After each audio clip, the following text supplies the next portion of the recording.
It's time to ask whether the attack on the United States Congress yesterday was foreseeable, predictable, and to some degree self-inflicted. Too many leaders and political commentators who set an example for us to follow have led us into an abyss of violent rhetoric which, it should be no surprise, has led to violence. Yesterday was not the first time.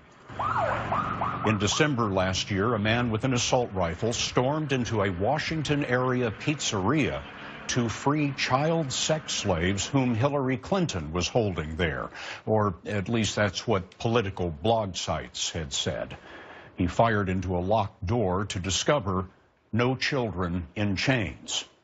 Bernie Sanders has called the president the most dangerous in history, and the shooter yesterday was a Sanders volunteer. You might think that no sane person would act on political hate speech, and you'd be right. Trouble is, there are a lot of Americans who struggle with mental illness. In February, the president tweeted that the news media were the enemy of the American people.